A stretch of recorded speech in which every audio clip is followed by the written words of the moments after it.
So regarding cholinergic activators, as I have told you previously, these cholinergic activators, they all have got almost the same mechanism of action, that is they mainly act by inhibiting the enzyme acetylcholine esterase. Apart from this, few important points that you need to remember about these drugs are, first of all, starting with tacrine.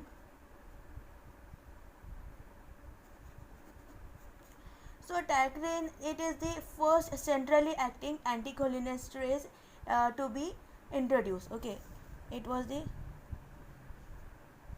first to be introduced.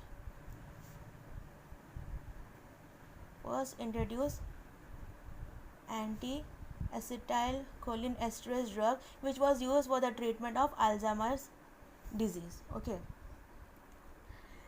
Tacrine was shown to produce improvement in memory,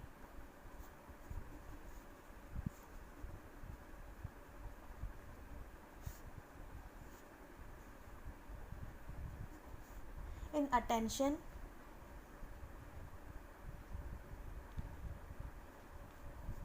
even reasoning and languages, everything was being produced.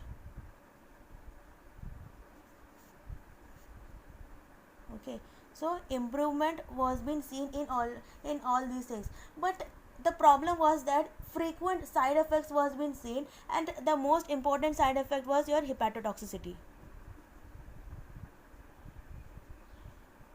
Okay, so because of this hepatotoxicity and various other side effects, tacrine is no more used nowadays. Okay, so as such, tacrine was the first drug to be introduced for anticholinergic anti-acetylcholine esterase activity, was used in the treatment of Alzheimer's disease, and it was showing improvement in memory, attention, and all those cognitive features. But the problem was with hepatotoxicity, because of which this drug is no more used nowadays. Okay, now second drug is rivastigmine or rivastigmine, whatever you say.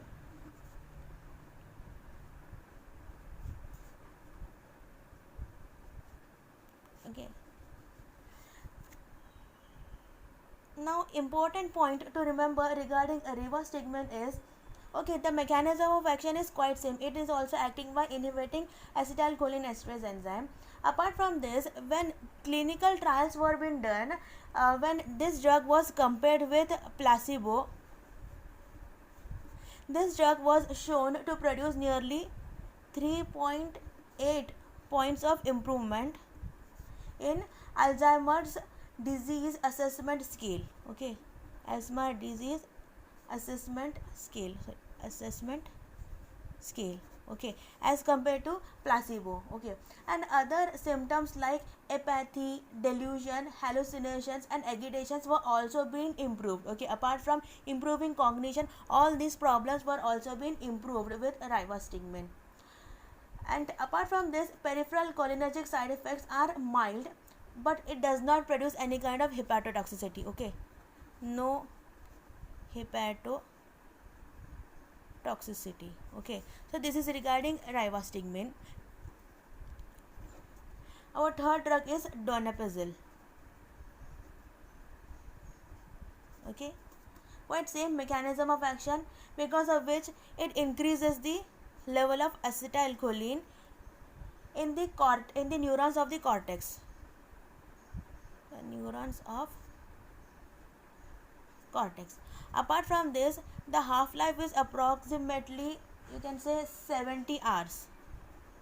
Okay, because of which only single bedtime dose has been given. Only single dose a day is been given. Okay, next drug is galantamine.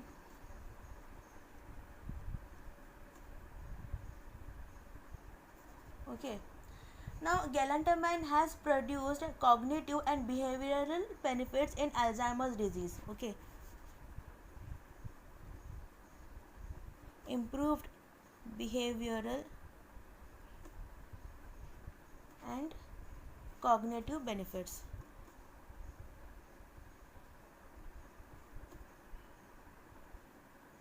in person with Alzheimer's disorder. Okay, and when we compare galantamine with donepezil, it have got a shorter half life as compared to donepezil.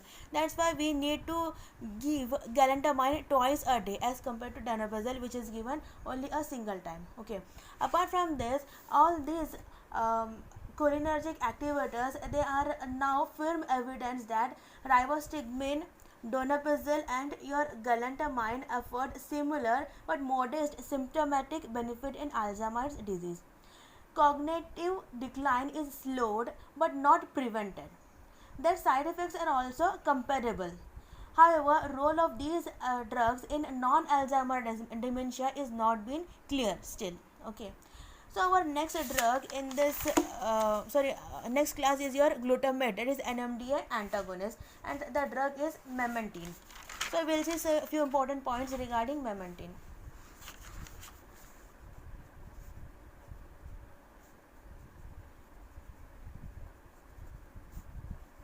Okay, regarding memantine, as the name of the class says, it is an NMDA receptor antagonist.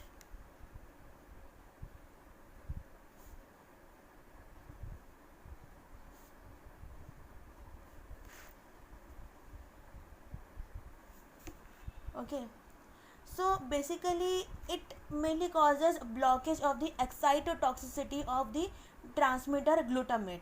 Okay, its main mechanism is by causing blockage.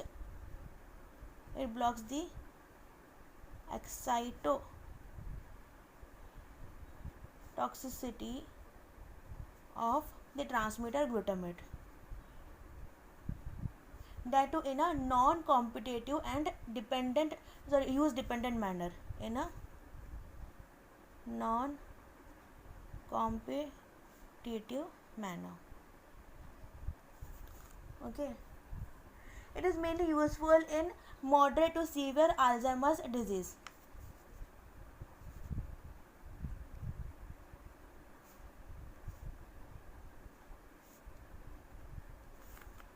Okay, so this is regarding memantine. Okay, now we'll come to the miscellaneous drugs. Okay, and the first drug coming in this class is your piracetam. Okay, in miscellaneous group, first drug is piracetam.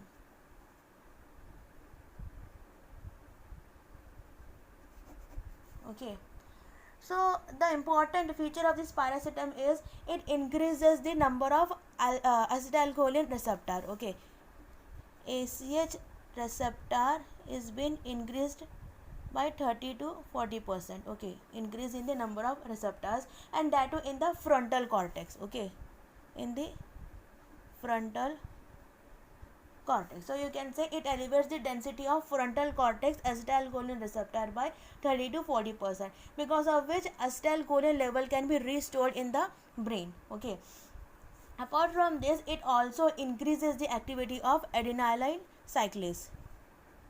Increases activity of adenylate kinase. Okay, so what is the action of adenylate kinase? So what it will do, it will convert two molecules of adenosine diphosphate into one ATP plus one adenosine monophosphate. Okay, so you can see it increases the availability of adenosine triphosphate, the energy for the brain, because of which brain neurons will be getting more energy, and their survival time will also be increased, isn't it? Okay, so apart from this, these drugs also increases the synthesis and restore of the enzyme cytochrome B5. It increases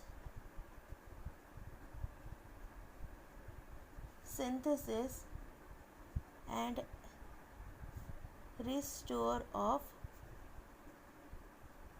cytochrome B5. Yes, where have you heard this cytochrome B5? In electron transport chain, isn't it? So it is an enzyme present in the electron transport chain. And what is the role of electron transport chain? Yes, at the end of the electron transport chain, huge amount of ATPs are being generated, isn't it? So basically these drugs will increase the number of acetylcholine receptor. Apart from this, it will increases the number of adenosine triphosphate by 2 mechanism, by increasing this enzyme and by increasing cytochrome B5 enzyme as well. Okay, so in total you can say it these drugs selectively improves the cerebral integrative activities. Okay, and how it increases by enhancing the learning and memory. Okay, so uses